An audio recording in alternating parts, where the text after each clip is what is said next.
collapse, plundered our national infrastructure and resources, squandered the nation's wealth on developing nuclear weapons, shattered Iran's security, and stolen the sovereignty of the Iranian people. This regime is defeated, teetering on the edge of collapse, and must not be allowed to continue. The time has come to end this reign and begin a new era for Iran. This is a new dawn for Iran's lion and sun. Ladies and gentlemen, over the past few days, I have spoken with people across Iran from every walk of life. An officer in the armed forces, a mother fleeing Tehran, a factory worker from Tabriz, a young woman, activist for the Women Black Freedom Movement. These voices represent a nation embattled but resilient, that is not asking for its freedom, it is fighting for it. From the 1999 student protests, to the Green Movement, to the 2017 Dema and 2019 Awan uprisings, thousands of Iranians have given their lives in the fight for Iran's liberation. Today, millions of my brave compatriots continue the fight. One of their stories moved me deeply. In September 2023, Jawad Haydari was murdered protesting the Islamic Republic's killing of Mahsa Amini. His sister has continued his fight. She is one of the hundreds of activists the regime has arrested and harassed in recent days. When security forces raided her home, she cried out, "Oh God, where shall we go? Where shall we go to flee from your tyranny?" One by one, her neighbors began to respond to her, "We're not going anywhere. They," meaning the regime, "are the ones who've got to go." These words echo in my heart, and should echo in every corridor of power around the world. Today, it is clearer than ever. The Islamic Republic is collapsing. Credible reports indicate that Ali Khamenei's family and the family of senior regime officials are making preparations to flee Iran. The regime is on its last legs in towns and cities across the country. The military is fractured. The people are united. The foundation of this 46-year tyranny are shaking. This is our Berlin Wall moment. But like all moments of great change, it comes fraught with danger. We stand at a crossroads. One road leads to bloodshed and chaos, the other to a peaceful and democratic transition. The difference in these two roads depends on one factor, and one factor alone: whether the current regime in Iran is allowed to survive. If the West throws the regime a lifeline, there will be more bloodshed and chaos, because this regime will not submit or surrender after it has been humiliated. It will lash out. As long as it is in power, no country and no people are safe, whether on the streets of Washington, Paris, Jerusalem, Riyadh, or Tehran. There is only one way to achieve peace: a secular, democratic Iran. I am here today to submit myself to my compatriots, to lead them down this road of peace and democratic transition. I do not seek political power, but rather to help our great nation navigate through this critical hour towards stability, freedom, freedom and justice. To the people of Iran, I see your courage, I feel your pain. I know you are suffering. I know many of you are afraid for your loved ones, your children, your future. So I speak to you today with a heavy heart. I've worked for years, for decades, so that the scourge of war would never reach the borders of our land. Seeing the images of the people of Tehran forced to flee our beautiful capital, the explosions in Isfahan, the fires along the Persian Gulf, all fill me with pain. But more than pain, I am filled with anger, because this war is the result of the selfishness, hatred, and terror of one man, Ali Khamenei. While he directs this war from the safety of his hidden bunker, he uses our people as human shields. It is time to end the suffering. So today, I have a direct message for Ali Khamenei. Step down, and if you do, you will receive a fair trial and due process of law, which is more than you have ever given any Iranian. To other senior regime officials, those of you whose hands are soiled with the blood of the Iranian people, you too will have to face justice. But we will not repeat the mistakes in other failed transitions. To those of you who are loyal to the Iranian nation and not the Islamic Republic, there is a future for you in a democratic Iran. If you join the people now, the choice is yours to make.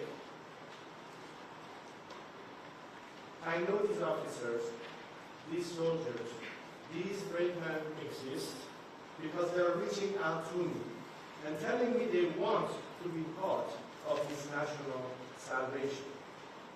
But now, greater coordination is needed. So to that end, today I am announcing that I am establishing a formal channel for military, security, and police personnel to reach out directly to me, my team, and our expanding operation. This is a secure platform to efficiently manage the growing volume of inbound communications and requests from those breaking with the regime and seeking to join our movement. For those patriotic members of our armed forces, the time is now to join the nation. If you do, I will make sure your service to Iran is not forgotten and is celebrated. To the international community, now is the moment to stand with the Iranian people. Do not repeat the mistakes of the past. Do not throw this regime a lifeline. You are right to be concerned about stopping nuclear weapons and securing regional stability. Only a democratic transition in Iran can ensure these goals are achieved and are lasting. Take, for example, the destruction of Natanz, Isfahan, and Fordo enrichment facilities. Yes, this has diminished the regime's domestic nuclear enrichment, but it does not diminish the regime's intent to acquire and use nuclear weapons. The regime, enraged and emboldened, will be seeking revenge and can acquire nuclear weapons from other rogue regimes like North Korea. The destruction of the regime's nuclear facilities alone will not deliver peace, but the path I offer can. So work with us to ensure a peaceful transition. Now is not the time for hesitation. Now is the time for principled action from each of us.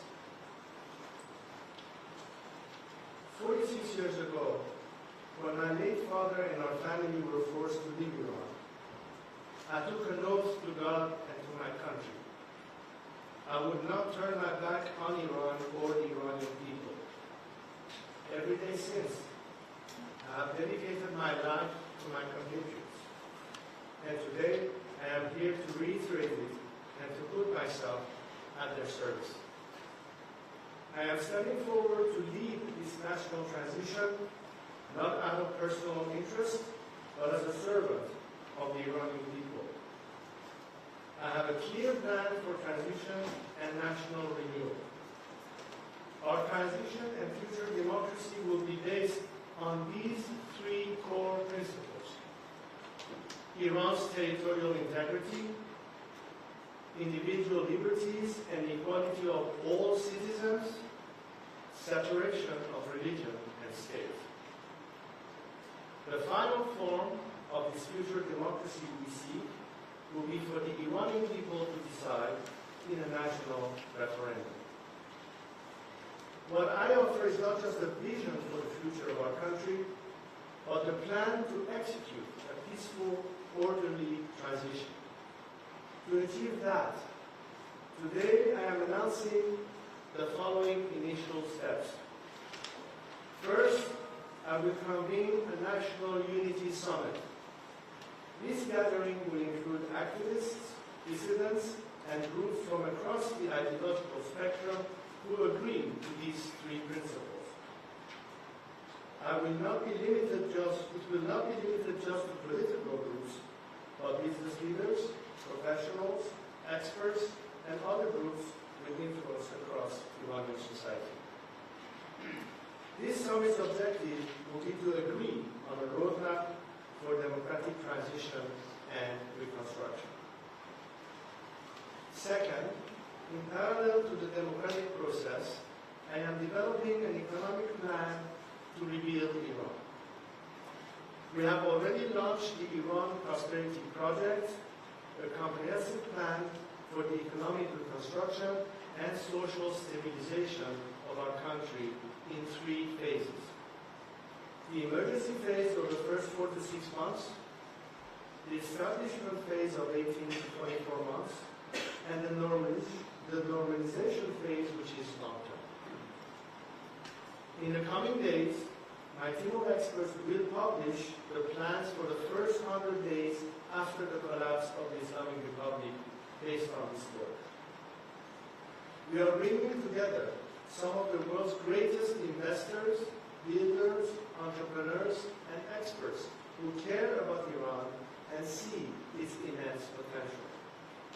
They stand ready to put in the expertise, the talent, and the capital to rebuild our nation and turn it into one of the world's most attractive markets. Imagine this new Iran, a free and democratic Iran, living at peace with our neighbors, an engine of growth and opportunity in the region, a beacon of culture, innovation, and pride in the world. It is within our reach.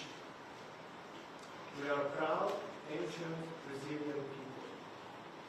The task before us Iranians today is no less than the ones faced by the great leaders, the great unifiers, the great builders of our history that started so great. As we embark on the final steps of this path to national revival, to liberation, to peace, we continue to be inspired by him. To my compatriots, this is our moment. I am with you. Let us build this new Iran together. Thank you.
Thank you so much. As I said, I'm stepping in to lead this transition. I don't believe I need a title to play that role. The important thing is to be someone who can galvanize the nation, unite as much as possible the majority of democratically minded secular forces within the opposition and the political spectrum, as I mentioned. But most importantly, how can we, post-collapse, step into that phase of transition, working together, of course, with many elements who are in Iran today, who will be joining us in that effort to make sure that we can stabilize the transition phase. As in the past few hours, as you mentioned, two other targets were hit, which from the point of view of Iranians have been part of the regime's means of repression all along. The base of the IRGC, that has been always an element of repression, together, even though you might think it's symbolic, but it's very meaningful, the doors of Evin prison, without harming prisoners inside, but basically tearing down a wall. And to me, Evin is a prison within a prison. The regime that has taken our countrymen hostage from day one. So I think the Iranians are seeing that. I can imagine right now a political prisoner in Evin prison, what he thinks about that. Our time is coming. Finally, all these movements that people have tried to fight and died for, fighting an unequal war against an extremely repressive regime, now the regime is even weaker than it was yesterday, because two other instruments, one that incarcerates them, another one that strikes them, is being eliminated. I think these are things that are, in the view of our people, positive, and they know that this is not targeting our country, it's targeting our regime, because the only war that matters here is the war that the regime is waging on the Iranian people, and we're talking about winning that war against them.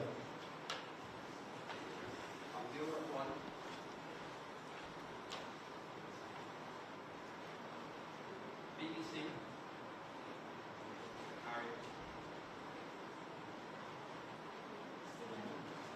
CNN. Melissa Bell, CNN. I'd like to ask you, you said that the regime is collapsing. What do you think the role of the American strikes will be? Is there not a danger that they could unite the people behind the regime, however unpopular it is? And there's a lot of reporting to suggest people are more clearly opposed at this stage to the war than they are to the regime. They would have. It's a result of all this for the regime to still survive. Because they know that the regime will lash out against them in vengeance. As a matter of fact, only in the last few days, the regime has already executed half a dozen people already on the guise of being spies or even being my supporters.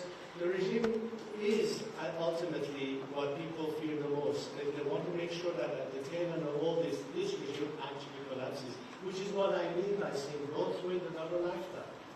This regime is on its way down. People know it. And the biggest fear is, why if this regime was to survive? That's why I keep saying this regime must go. The only solution for Iran's liberation and for peace is for this regime to be no longer there. This is an opportunity in front of us. So we are doing what we can as Iranians fighting this brutal regime. It is time for the international community to finally decide whether this time we're going to be with the people and help them to overthrow this regime.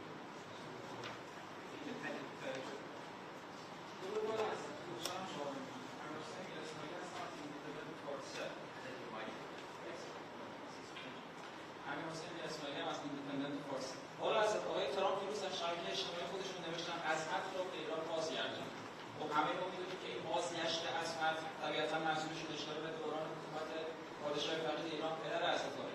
آیا این نوشته آقای ترامپ از دیدگاه شما به معنای حمایت از بازگشت شما به ایران در صورت تغییر رژیمه و اینکه آیا شما و مشاورینتون با آقای ترامپ و دولتشون در ارتباط هستید؟ از سوال بعدی هم اینه که بعضی از هموطنان ما در ایران نگرانن که نکنه این جنگ و درگیری ها تمام بشه و همچنان جمهوری اسلامی بمونه. نظر شما درباره این مسئله چیست؟ بخش دوم سوالتون رو اول پاسخ میدم که همین پاسخی بود که دارم که تنها نگرانی که باقی مونده برای همین همون این نیست که آیا رژیم تضعیف شده و در حال از بین رفتن، این که کاملا مشهوده.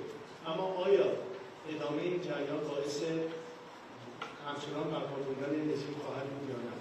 به همین دلیل هستش که به جامعه بین‌المللی می‌گوییم این رژیمی که در حال فروپاشی است رو بار دیگر یک پناه نجات براش نفرستید.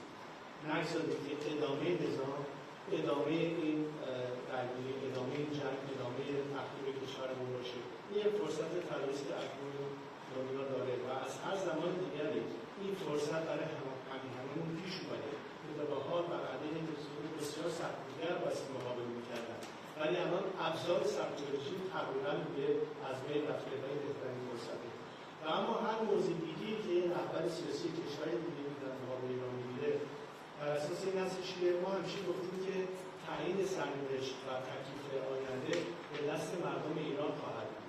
ما توقع نداریم از اینکه یک دولت خارجی بیاد و تعیین تکلیف بکنه برای ما تنها چیزی که از اونها انتظار داریم این هستش که بدونن که جنگ اصلی ما با رژیمی است که مشکل رو نه تنها در مقابل مردم خودش ایجاد کرده بلکه برای جهان و از بین رفتن نظام هم به سود مردم ایران هست هم به سود جهان آزاد.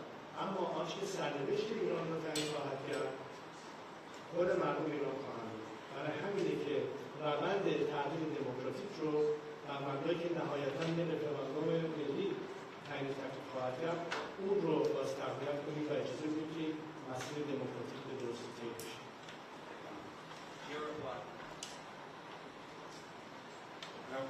I work for Europol. Just one question. We have just learned that Israeli military strikes have hit elite prison. What is your reaction about this strike? I think I answered the question, but I will repeat my answer. This is yet another indication of how the regime and its apparatus of either incarceration or repression has been targeted. And the way people look at it is that another aspect of the regime means oppressing its own people is being neutralized, therefore opening even more opportunities for them at the right time to step in and move on the final issue of this regime. These are positive elements that people see finally at the end is near and gives them more encouragement that now we have a much better chance of succeeding because this regime no longer is every day is using more of its apparatus of repression. Feel free to ask your question in French as well if you're more comfortable. I can answer it in French as well. Stéphanie Perez de France Télévisions. Justement, je voulais vous demander dans un premier temps de nous expliquer en français quelles seraient les grandes lignes de ce plan de transition dont vous nous parlez. Et dans un deuxième temps, j'aimerais savoir si vous avez estimé le soutien populaire dont vous pourriez bénéficier, parce que beaucoup d'Iraniens avec lesquels nous sommes en contact voient aussi en vous un allié d'Israël qui est le pays en ce moment qui est la Grèce. Je pense que, comme je l'ai expliqué tout à l'heure, la seule guerre qui existe, c'est la guerre du régime contre sa propre population. Pendant 46 ans, ce régime n'a fait rien que pour venir la main de fer contre nos propres concitoyens, pour pouvoir exporter l'idéologie à travers le monde, soutenir à travers le terrorisme la menace nucléaire. Et tout ceci n'est pas l'option finale pour délivrer ce pays. Non seulement en vue de liberté, mais aussi de stabilité de paix régionale. Aujourd'hui, nous voyons que des pays qui ont été obligés de réagir contre la menace de ce pays ont dû prendre les mesures nécessaires. Mais on voit très bien que les cibles ne frappent pas le peuple, les intérêts nationaux, mais tout ce qui est des instruments de menace ou de répression du régime, notamment aujourd'hui même. Le site frappé de Massige, qui est, vous le savez, un des éléments que le régime a toujours utilisé pour la répression intérieure, ainsi que des structures de répression intérieure aussi comme méthode de répression, la porte de la prison de Lénine, comme vous savez, où se trouve la majorité de nos prisonniers politiques. Tout ceci montre que c'est ciblé envers l'affaiblissement du régime. Et l'interprétation nationale, ce n'est pas une guerre contre le peuple, mais c'est une guerre contre le régime qui est notre ennemi. Et donc je pense que les Iraniens ne se sont pas menacés comme si c'était une attaque, comme à l'époque de Saddam Hussein où l'Iran est entré en guerre avec ce pays. Mais le fait que c'est encore une fois un élément qui équilibre une chance pour le peuple de réagir, parce que tous ces mouvements que nous avons eus, y compris le mouvement de femmes de liberté après le meurtre de Massa Amini, les décrets étaient mais comment pouvons-nous au-delà d'un certain stade, vraiment se soulever contre ce régime si de répression. Quand il voit que tous ces éléments participent du régime, et en même temps, le régime commence à s'effondrer, c'est un élément qui leur donne espoir, qui leur donne courage, que finalement, après toutes ces victimes, après tous ces sacrifices, nous allons finalement avoir une opportunité pour le soulèvement final.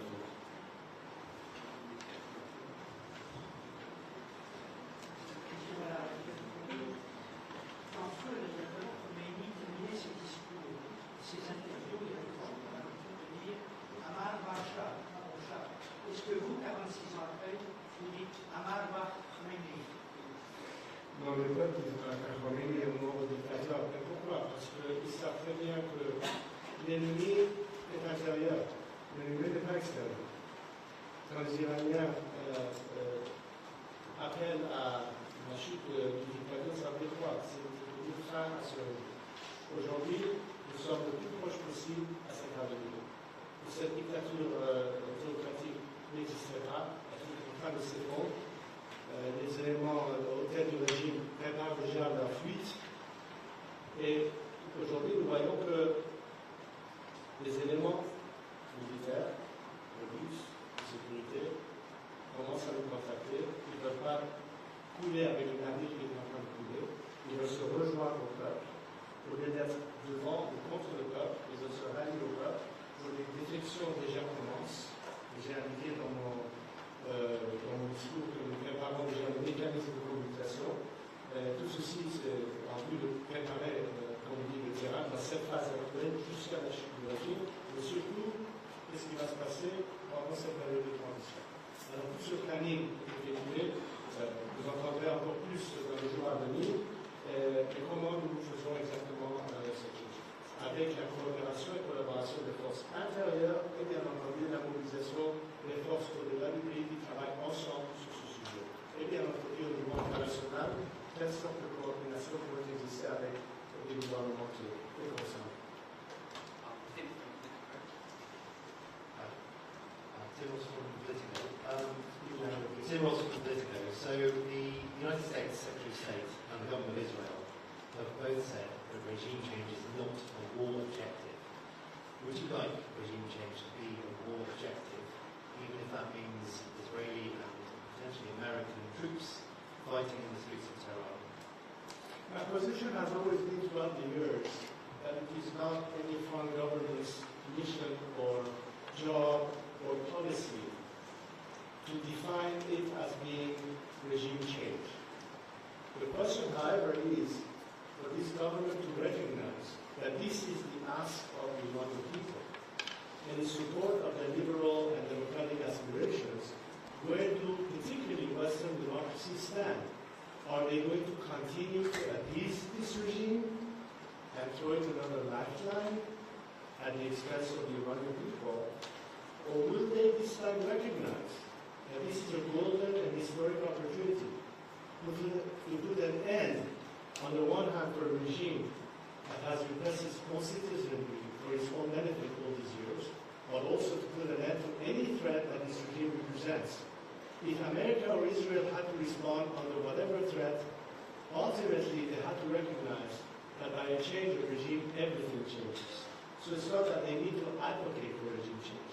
It is that they simply have to recognize that regime change is the only ultimate solution, which is exactly why I'm here today, and what we need to work together so that A, we guarantee Iran and Iranians a democratic future, but also through that democratic future, we will give the world a sense of relief and trust that that element will lead to stability, to peace, and an end to any aspect that has been threatening and menacing the world and the region because of the nature of this region.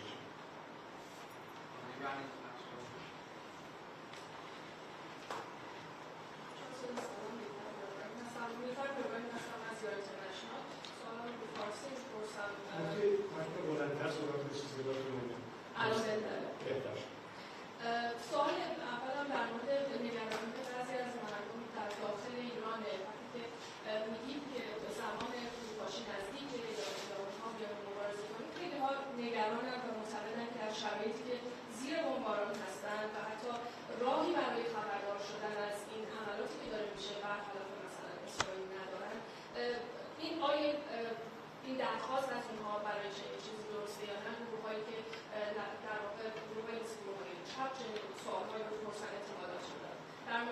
خواستم اگر ممکنه توضیح بدید. سوال دیگه هم در مورد فعالیت‌هایی بود که امروز اعلام کردیم، مثلا تشکیل کانالی که گفتید برای مثلا کسانی که میخوان بپیوندن یا اجراس اتحادیه ملی که گفتید تشکیل میدید، چه کارهایی در زمینه کار تا اینجا آغاز شده، چه زمانی طول می‌کشه به طور کامل انجام بشه و آیا با دولت‌های غربی یا نمایندگانی در داخل کشورهای اروپایی و غربی در ارتباط هستید برای برنامه‌هایی که دارید برای کمک به مردم ایران و دقیقاً صحبتی کردید برای اینکه اون نگرانی از ماندن جمهوری اسلامی وجود نیاد یا این جلوه نجاتی که میدید برای جمهوری اسلامی نفرستن. اول سر بگم که شما درجه هوشمندی و هوشیاری همگران دست کم نگیرید. کاملا میدونن که چه زمانی میتونن حرکتی رو انجام بدن و طبعا شرایطی که در این نظامی هستش رو بهترین فرصت برای این کار نیست ولی زمانش خواهد رسید. آنچه که مسلما دارم تشخیص میدم هستش که تمام عوامل سرکوب نظام رو دارن کم کم در مقابل خودشون دیگر نمیبینن و این باز دوباره کمک میکنه به اینکه این فرصت فراهم بشه برای جنبش نهاییشون. در ارتباط با اون چیزی اشاره کردیم خب طبعا در روزهای آینده با جزئیات بیشتر نحوه عمل و برنامه‌هایی که در نظر داریم بیشتر مطرح خواهد بود برای رسانه‌ها و برای افکار عمومی و به طور کلی این برنامه‌ریزی رو داریم ادامه میدیم در جهت اون چیزی که امروز در سخنرانی بهش اشاره کردم و نهایتاً در ارتباط با جامعه بین‌المللی من فکر می‌کنم که در همین چند هفته اخیر کلاً دیدگاه و برخورد خیلی از دولت‌ها و یا سرانی که تا به حال اصلا اصلی که شاید این رژیم تغییر پیدا کنه روزگارشون نبود، اکنون می‌بینن که اتفاقاً این مسئله خیلی جدی‌تر از قبل مطرح میشه و دیگر مسئله فقط این نیست که خب این نظام هست بهتره باش تعامل بکنیم و مماشات بکنیم، بلکه این نظام در حال فروپاشی است و اجباراً بایستی فکر بکنن که پس از این نظام چه اتفاقی خواهد افتاد و هم از روی کنجکاوی و هم از روی نگرانی وارد صحبت خیلی مستقیم‌تر از قبل با خود من یا تیم من و دیگران شدن و به نظر من بیشتر برای همگران رو در داخل میگم که بالاخره نه تنها صداشون رو بیشتر به میزانی میرسونیم که به چه شکلی جهانیان میتونن در حمایت از مردم ایران و خواستشون کمکی باشن، ولی این توجهی که تا به حال خیلی کمتر بوده امروز روز به روز داره مشروط‌تر میشه به خصوص در این روزهای اخیر.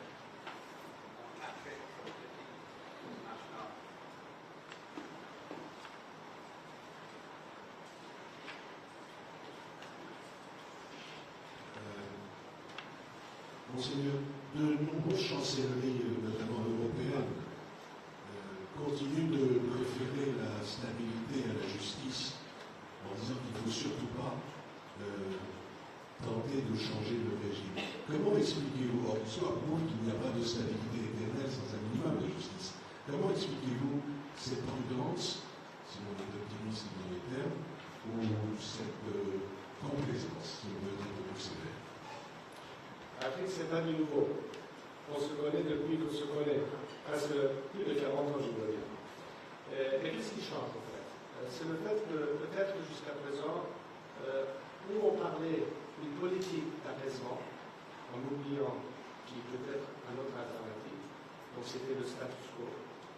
Mais aussi le fait que ce n'est pas à un gouvernement étranger de décider s'il faut avoir un changement de régime. Il faut écouter un peuple qui réclame un changement de régime.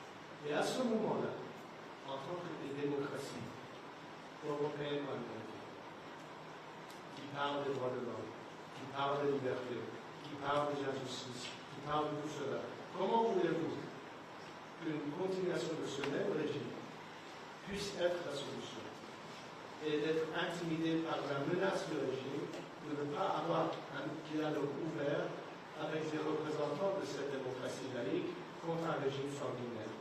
Le déclic commence à se faire, finalement. Surtout parce que d'abord, ils voient que beaucoup de mes compatriotes, la majorité, la grande majorité de mes compatriotes ne veulent plus de ce régime. Ils voient aujourd'hui que les éléments soi-disant réformateurs d'hier n'y croient plus et sont en train de se joindre à nous dans ce mouvement de libéralisation.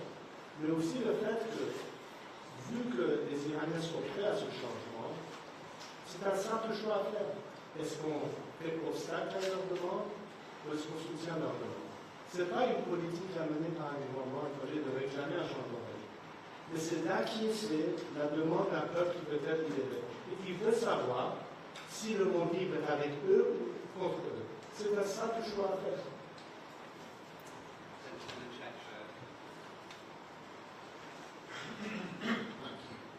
Rob Hastings from the iPaper from the UK. Our Prime Minister, Keir Starmer, has called for de-escalation and has suggested that the UK would prefer to see a negotiated end to this current crisis. He hasn't spoken about regime change. President Macron has also distanced himself from the US threats. Are you seeking to speak with European leaders like Keir Starmer, like President Macron? What would you say to them in hope of convincing them to your belief that regime change is needed? And, I mean, they're not going to change overnight. Where do you see that process going of engaging European scepticism towards regime change? First of all, I've been giving all these messages to world leaders everywhere for years now. And it's not that they don't know what I have to say or what my message is. What has changed, however, are the circumstances. And because the circumstances are now changing, in the sense that they visibly see the level of fragmentation of the regime and its near collapse, which is very near, the fact that the regime is completely dismantled with this apparatus of repression that until now helped it sustain itself, and eliminating the greatest danger to a nation that, unarmed, are trying to, through civil disobedience and non-violence way, achieve their freedom. The playing field has now been equalized. My message remained the same as it was 20 years ago. But unfortunately, the truth is that because the pursuit of appeasement and the fear of a regime that takes hostages and intimidates Western governments to have an open dialogue with the force of democracy, they have always shied away and been fearful of talking to someone like me. I think this is changing now. I think we have much more receptive views. What I would like to be able to do, given the opportunity, is to explain the mechanics of that change so they understand how we intend to do it, what we propose as an instrument, where can they, in fact, facilitate that or assist us. But this is more a discussion for the process. Right now, as we speak, let me point to a few issues that are imperative, where the world can immediately help us. It has nothing to do with talking about policy or regime change and all that. It has to do with empowering a nation seeking liberty. The regime is at war with its own people. It is trying to take revenge on the people, executing political prisoners, shutting down the internet, even landlines in the last few days. They are waging war against our own people. This regime's biggest fear is not an Israeli attack or an American response. It's the people themselves that they fear the most. This is what these world leaders have to recognize. That these are people who want to be with you, the free world, and the only obstacle between them and the free world is this regime. So don't be intimidated by the regime menace. Trust in the nation that wants peaceful relations with the neighborhood. They are not at war with Israel. They are not at war with the Arabs. They are not at war with America. The regime is. The regime that has been chanting death to Israel and death to America for 46 years. The Iranian people say, we want to be friends with the world. We want to have cordial relations. It's up to you, world leaders, to recognize that potential, to trust the Iranian people in their intentions, and this is what will be the difference. This time, stay on the right side of history. You have an opportunity today. The worst thing that can happen is for this regime to continue to exist. It is on its way down. We just have to facilitate and expedite the process. So more harm is not done, not just to the Iranian nation, but everything that, as long as this regime continues to survive, it can still hurt a lot. We have this opportunity. This should be the agenda. Not only to eliminate this regime, but also to know that there is a plan for transition.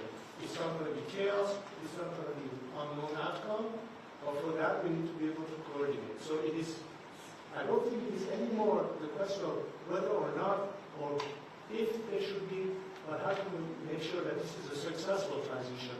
And of course, there will be a need for very serious discussions as to how this or that country can, in a way or not, be effective in helping our cause and therefore guaranteeing our success, which is win-win at the end of the day.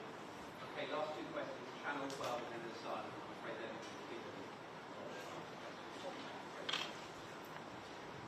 hello, and thank you for being here today, for your courageous stance. I'm Ilan from Israeli Channel 12. I wanted to ask you whether you're in contact with any Israeli officials or representatives, and how do you picture relations between the two countries in the day after the regime will be changed? And also, you mentioned some of the previous attempts on to similar unrest at the top of the regime that have been unsuccessful.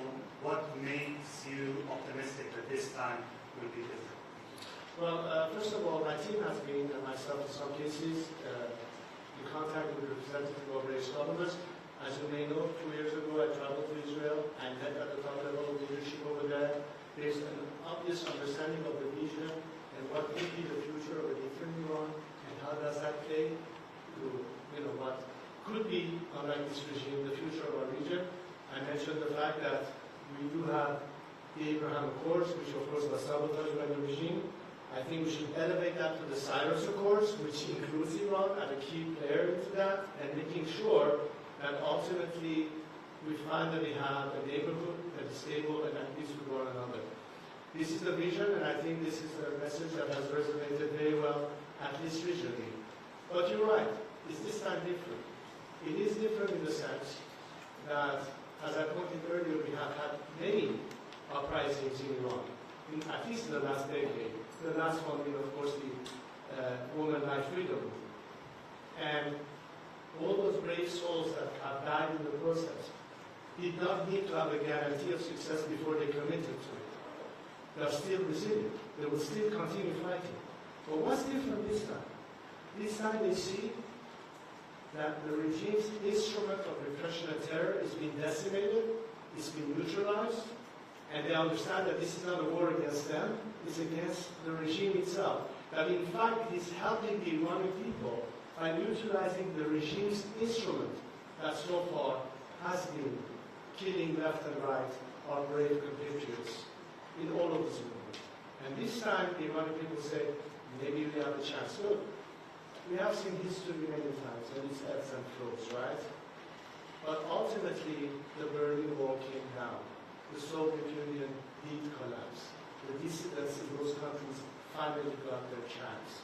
I'm sure that Nelson Mandela or Lech Walesa could not do this at some point without some level of solidarity, not just as a labor movement in Poland, but solidarity in the sense of the world coming to their systems. And the Iranian people are not asking for anyone to do the job for them. What they're saying is that it will be far less costly for us to succeed if this time you are with us, as opposed to continue a policy of appeasement and throwing this regime another lifeline. Because what would the regime do with this lifeline? It would retaliate, it would take revenge, it's already trying to do that. So for the sake of the Iranian people and for the sake of the world, we have this opportunity now. We will do whatever it takes as Iranians to fight that fight.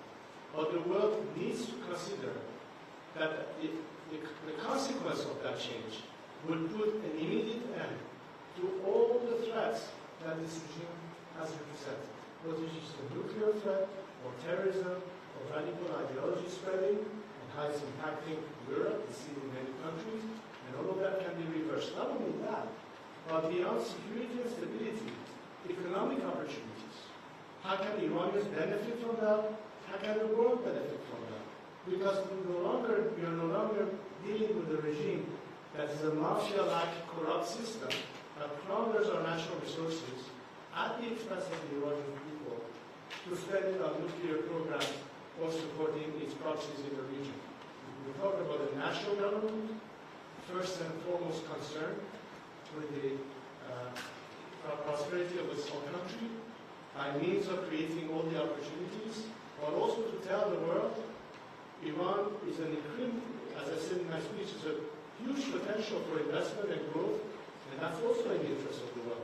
But you're not dealing with a corrupt mafia anymore. You're dealing with a country that is on terms with all the rules and regulations and principles of standard practice of business and what have you. That changes everything. This is, I think, what the world needs to be focused on. How can we make sure that this is the ultimate outcome? So we have a job to do, and I hope that through this dialogue and working beyond what we have to do as Iranians among ourselves, how can we communicate and explain to the world this is how you can help us now, and in the long term, what opportunities will be created in the world. That's pretty much, I think, the course of action that we will see in the next few months. And of course, there will be much more for us to explain to all of you, but this is where we are at this stage. Okay, last question. Thank you. Yes, Kate Stones from the Sun. How much of a threat does the Iranian regime pose in its current ruling state? Could we see them perhaps with a dirty bomb or even a hastily constructed nuclear weapon? I didn't understand the first one. Could you repeat your question, please? So my question is, how much of a danger does the Iranian regime pose right now in its current ruling state? Could we see them perhaps deploy a dirty bomb or a hastily constructed nuclear weapon? Well, as far as the existing infrastructure that the regime has had, clearly has been severely damaged or curtailed. But as I explained in my speech, just because you have struck the key areas of development or enrichment doesn't mean that the nuclear threat is gone.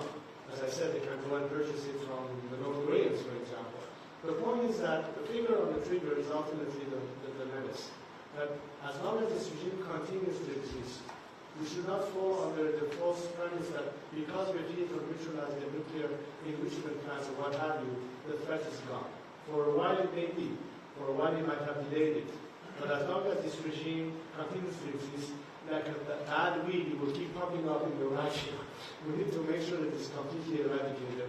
That's the ultimate guarantee, which is why now that we have this opportunity, now that the regime has been severely emasculated, if I could call it that, when the key instrument of repression and control and surveillance or whatever it is that the totalitarian regime utilizes against its own citizenry and as a menace to the world, that is on the verge of collapse, recognize that this is a perfect window. Because I always said we should not jump to the conclusion that because diplomacy has failed, then we have to engage in conflict. I've always argued in all these years, many of you have heard me say that. Why not the third way, which means the Iranian people are your alternative? We're not only limited to say, because we can't talk sense to them, we have to go and bomb the hell out of them. This is an opportunity to recognize that the regime is so wicked that make the people of Iran the ultimate guarantee by investing on them, rather than hoping that through negotiations we can come to terms with a regime that in its DNA simply cannot comply with our expectation. We need to gravitate and have a shift of vision and strategy on that, and that's exactly what I begin to detect. I begin to detect more and more coming from governments that until now were just stuck on that status quo, and are thinking finally that things can change. We have to be able to anticipate the change in Iran and what we need to do for it. That's, I think, for me, a positive development. Thank you. Thank you.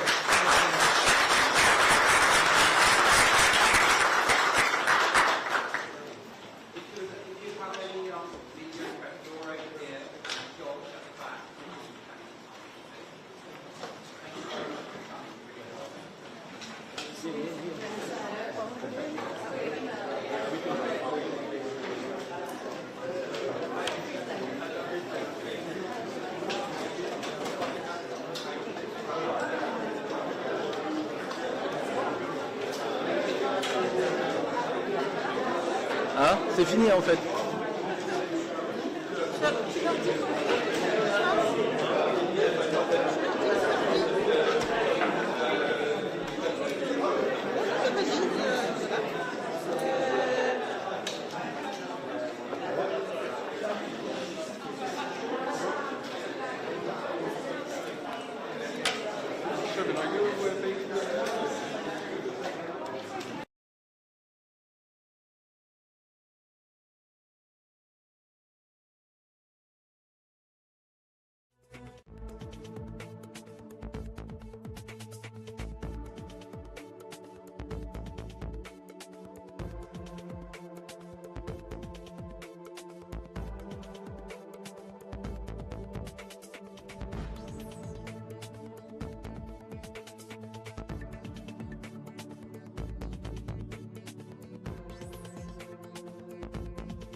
passe?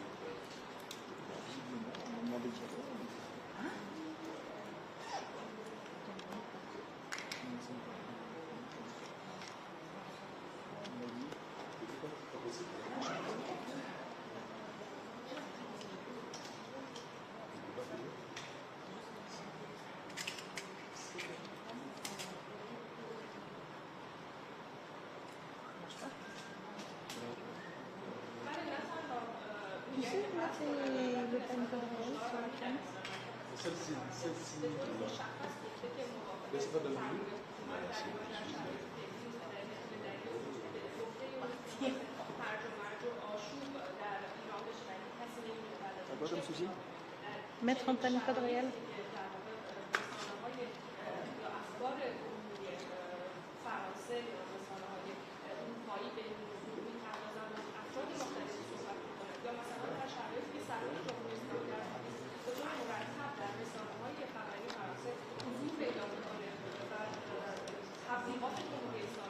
تکرار میکنه عقیداتش رو تکرار میکنه چنین کنفرانس‌هایی که بسیار مهم باشه برای صحبت از اینکه چه پیش خواهد آمد در آینده چه پیش خواهد رفت ولی رسانه‌ها به شکل‌های مختلف به این جوانب مختلف نگاه میکنن نه تنها با فعالان بشر فعالان ایرانی در پاریس مثلا